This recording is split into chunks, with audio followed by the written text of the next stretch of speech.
Hello dear aspirants, ಮೂರನೇ ಬಾರಿಗೆ ಪ್ರಧಾನಮಂತ್ರಿಯಾಗಿ ಪ್ರಮಾಣವಚನ ಸ್ವೀಕಾರ ಮಾಡಿದಂತಹ ನರೇಂದ್ರ ಮೋದಿಯವರು ಹೊರಟಿದ್ದು G7 ಸಮ್ಮೇಳನಕ್ಕೆ. ಹೌದು, G7 ಅನ್ನುವಂಥದ್ದು ಜಗತ್ತಿನಲ್ಲಿ ಅಭಿವೃದ್ಧಿ ಹೊಂದಿದಂತಹ ಮತ್ತು ಮುಂದುವರಿದ 7 ದೇಶಗಳ ಒಂದು ಗುಂಪನ್ನು G7 ಅಂತ ಹೇಳಿ ಕರೀತೇವೆ. ಇದರ ಭಾಗವಲ್ಲದ ಭಾರತ G7ನ 50ನೇ ವಾರ್ಷಿಕ ಸಮ್ಮೇಳನಕ್ಕೆ ಭಾರತದ ಪ್ರಧಾನಿ ನರೇಂದ್ರ ಮೋದಿಯವರು ಅತಿಥಿಯಾಗಿ ಹೋಗ್ತಾ ಇದ್ದಾರೆ.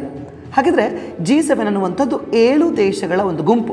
1975ರಲ್ಲಿ ಫ್ರಾನ್ಸ್ನ ಸಮ್ಮೇಳನದ ಪ್ರತಿಫಲವಾಗಿ France, Germany, Japan, Italy, UK, USA 6 ದೇಶಗಳು ಸೇರಿಕೊಂಡು ಒಂದು ಅಂತಾರಾಷ್ಟ್ರೀಯ ಸಂಸ್ಥೆಯನ್ನು ಸ್ಥಾಪನೆ ಮಾಡ್ತವು. ಇವೇ ಯಾವುದಪ್ಪ ಅಂತಂದರೆ G7. ತದನಂತರ 1975ರ ಡಿಸೆಂಬರ್ನಲ್ಲಿ ಕೆನಡಾ ಸೇರ್ಪಡೆ ಆಗುತ್ತೆ. ಆಗ ಇದನ್ನು G7 ಅಂಥೇಳಿ ಏನು ಮಾಡ್ತಾ ಹೋಗ್ತಾರಪ್ಪ ಅಂದರೆ ಹೆಸರಿಡ್ತಾರೆ. 1998ಅಲ್ಲಿ ರಷ್ಯಾ ಬಂದು ಸೇರ್ಪಡೆ ಆಗುತ್ತೆ. ಆವಾಗ G7 ಇದ್ದಿದ್ದು G8 ಆಗುತ್ತೆ. ಅನ್ಫಾರ್ಚುನೇಟ್ಲಿ 2014ರಲ್ಲಿ ರಷ್ಯಾ G7ನಿಂದ ಹೊರ ನಡೆದಾಗ ಮತ್ತೊಮ್ಮೆ ಇದೇನಾಗಿದೆ ಅಂತಂದರೆ G7 ಆಗಿದೆ.